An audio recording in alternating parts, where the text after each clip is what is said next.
And here's what's happening in the United States. As the impeachment probe against him gathers steam, U.S. President Donald Trump has called on China to investigate his political rival Joe Biden and his son Hunter. Trump has also acknowledged he wanted Kiev to investigate the Democratic presidential candidate and his son, but denied using foreign aid as leverage. Let's listen in to that soundbite.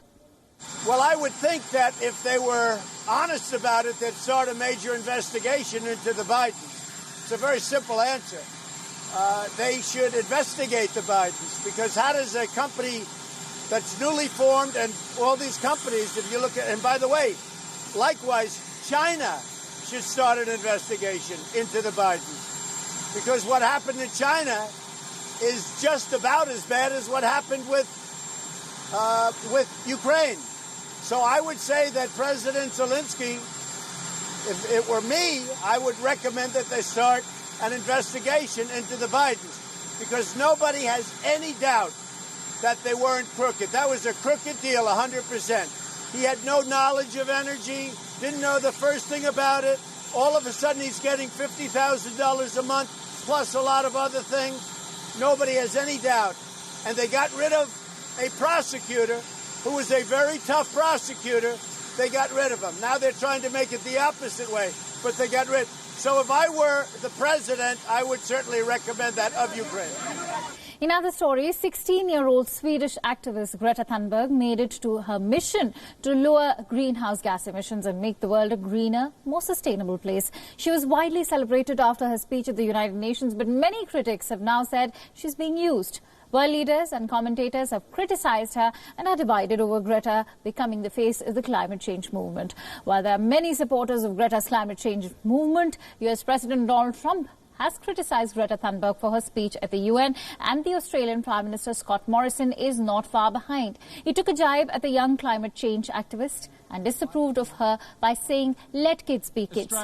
Adults should do the work." Russian President Vladimir Putin dismissed Greta as a poorly informed teenager and said that someone is using the teenager to make money out of it. Targeting her speech and activism, Putin calls her poorly informed teenager who's telling developing countries that they should keep living in poverty.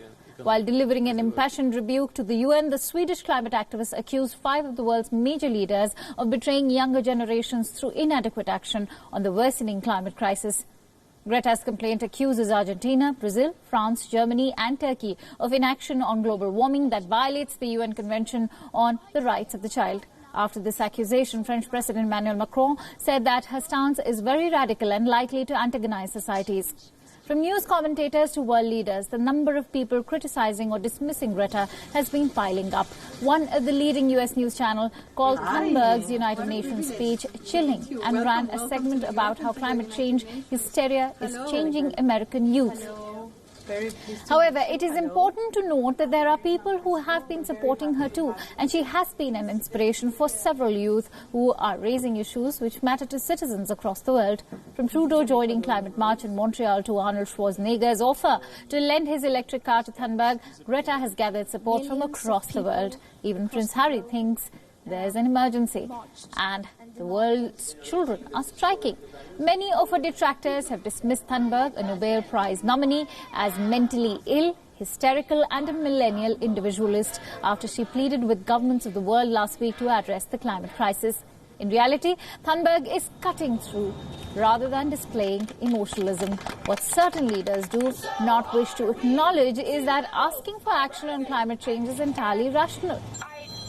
I really like that.